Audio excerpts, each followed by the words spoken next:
Now I want to look at joint diseases that can be caused by oxalate and, sorry, this is supposed to be and, right? Because it's not the same thing. We're trying to compare. So we have oxalate, that's joint disease caused by oxalate. Then of course joint disease caused by cystine. Okay, so and this is basically related to what? Metabolic disorders. Okay, so one or two things are not balanced in your body, that's why you have one being excess and so on. So this is how these things will look like. These are the stones. Okay, highly magnified, highly magnified. So you should know that these crystals could be deposited in joints, and this is mostly in rare metabolic disorders. So this will lead to what? Crystal induced arthritis. So we'll look at them one by one now.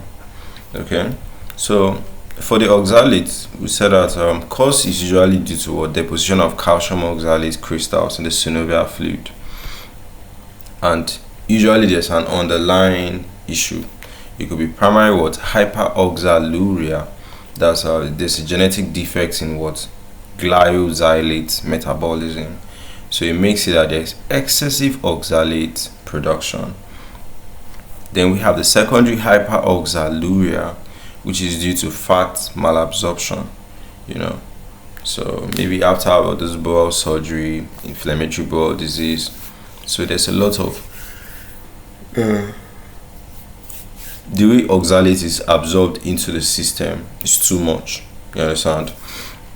So clinical features is there's recurrent arthritis, there's a lot of pain, there's a lot of swelling, there's a lot of stiffness, mostly in large joints. That's around the hip, around the knee, and the shoulder.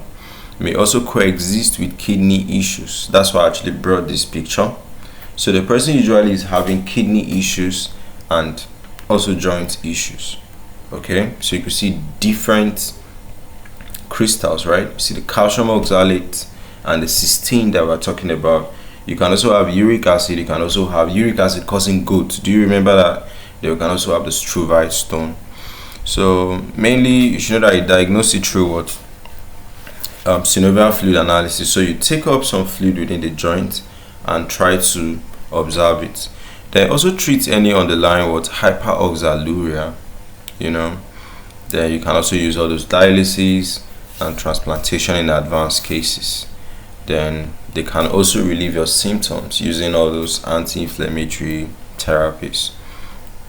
That's the oxalate, right? Oxalate crystal arthropathy.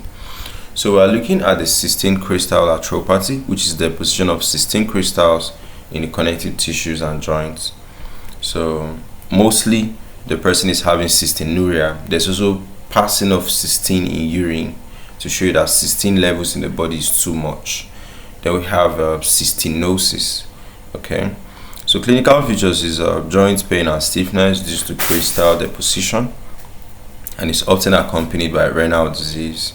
Then in cystinosis, you have systemic involvement, and you're also having the eyes involved, the muscles involved, and other endocrine organs involved.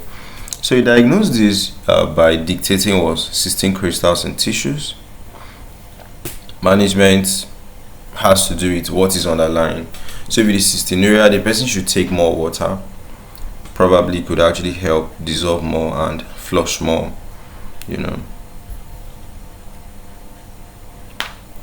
So urinary alkalinization and thiol drugs.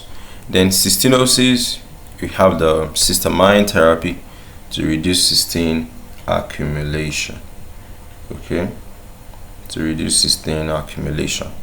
Okay, so I think that's what we got for these two types of issues that could also affect the joints.